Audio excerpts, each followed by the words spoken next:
I'm Corbett Wall with DVAuction, here with your feeder flash for Friday, May the 3rd, brought to you in part by Toromox by Norbrook. Toromox is the affordable alternative to Cydectin. As a producer, you can expect the same weight gain advantage you're used to with Cydectin, but at a lower cost. For more information, go to norbrook.com. Deja vu. Now, I've been accused of being a conspiracy theorist a few times, and I'll admit to that, but talking to several people around the industry, and a lot of us are kind of in agreement, what's going on here with this bird flu deal? Now, I realized the board was up big on Thursday, and everybody acted like nothing ever happened, but we've still got more tests to find out about what's going forward. We got that muscle test from infected dairy cows that they're going to come out with, and they're going to find out if indeed it is in the beef, what temperature you have to cook it to get rid of it. But why are we stirring this up so much?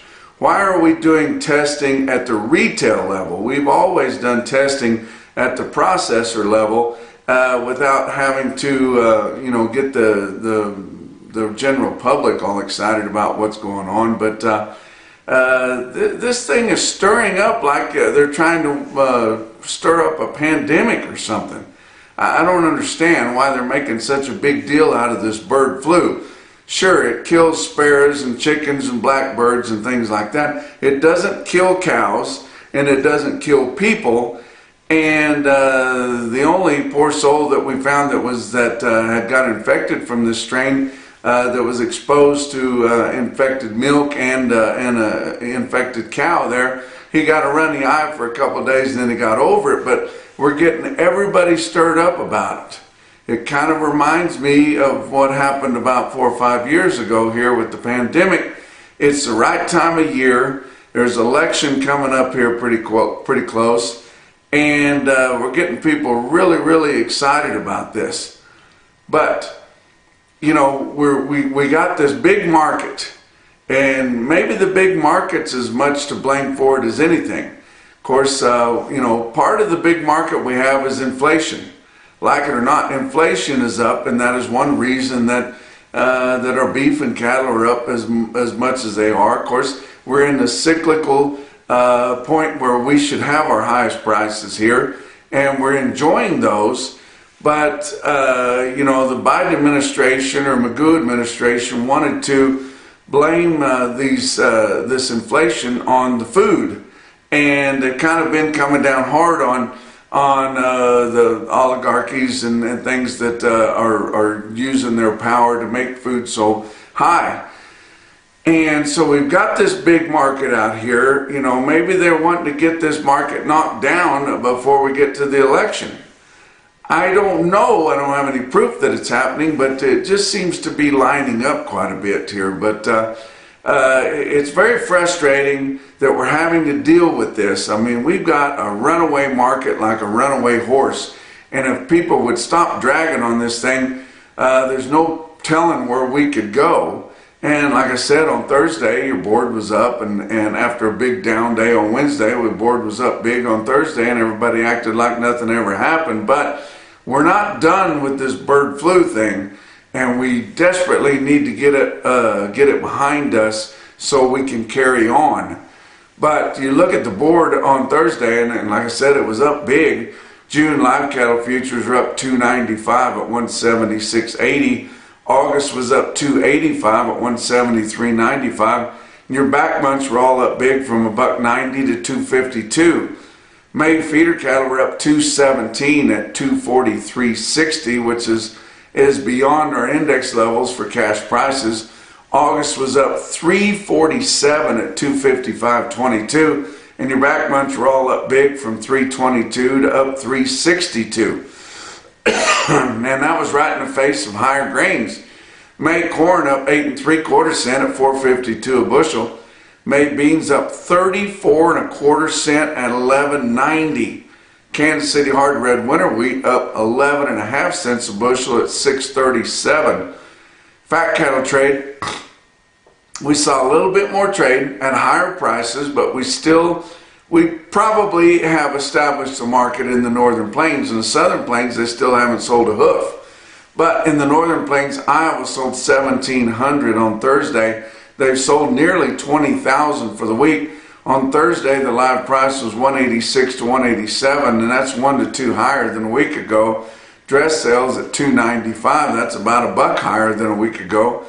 Nebraska sold 4,000 on Thursday, almost 19,000 for the week, 186 to 187 live, and dress sales from 295 to 296. We still have not seen anything to speak of out of Kansas or Texas. Now, late on Wednesday, we did see a few sales in Kansas. They were in northern Kansas, and they were kind of in line with the Northern Plains market there, but I wouldn't expect that for the Southern Plains yet. Box beef cutout values were lower, but not much lower on Thursday. Choice cuts on Thursday afternoon, $290, $290, down 64 cents. Selects down 9 cents at $287.98. Your slaughter, not terribly bad for the way they've been trying to cut back, but through the first 4 days of the week, 480,000 estimated harvest this week, which is 8,000 less than the same point last week, 14,000 less than the same week a year ago.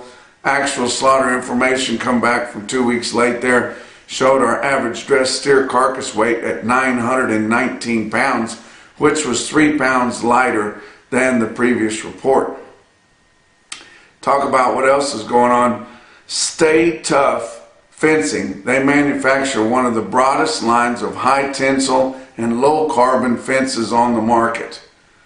Stay strong, stay tight, stay tough with Stay Tough Fencing. Talk about your feeder cattle market, your real-time index on DVAuction based on an 800-pound cash auction steer up through your middle 12 states. Late in the day on Thursday, sitting at 242.26. That was up 28 cents from the end of sales on Wednesday. Your latest CME cash feeder cattle index has come back down at 243.37. Don't forget about the big sale here today on Friday at noon. It's the X-Bar Proud to Be American sale with all those high dollar genetics, guys. Going to be in Burbank, Oklahoma, but on DVAuction.com with 900 commercial replacement females there, guys. Don't forget about Livestock Risk Services. They are your LRP specialists, guys.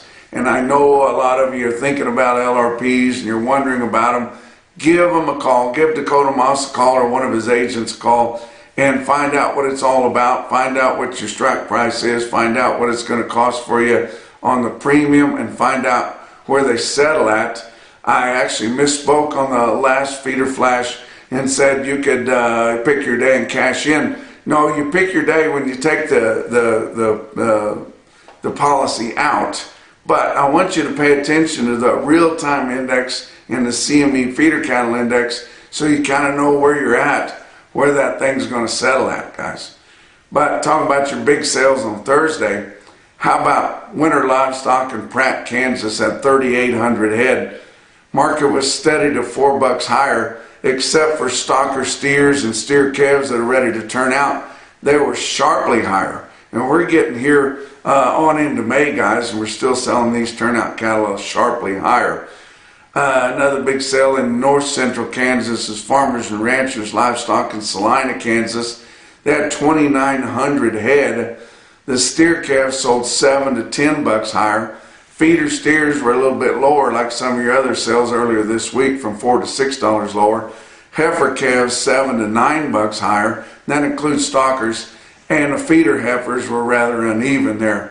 But big sale was Ogallala Livestock Auction in Ogallala, Nebraska. They had 3,800 head. No comparison because they did not have a sale last week, but they are your National BeefWire stick-out sale of the day. Check out this automated market report through Cattle Market Central and look at your best tested weights. How about 412 head of 5-weight steers in Ogallala? They averaged 546 with a weighted average price on all of those 5-weight steers of $343.89. My gosh. How about 275 head of 6-weight steers? They averaged 651 at $306.48.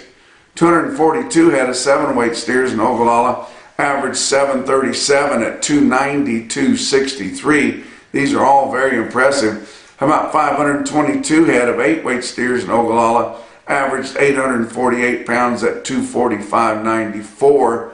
There were 350 head of 9-weight steers in Ogallala, weighted average weight 951, weighted average price 229.87.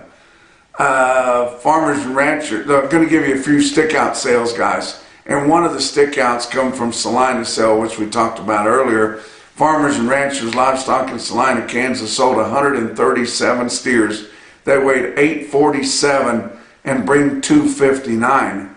How about a market there in central Missouri? New Cambria Livestock Auction, DVAuction broadcaster there. They sell 70 steers, weigh 797, right close to that 800-pound index, at 262. That is 20 bucks higher than your real-time index, guys.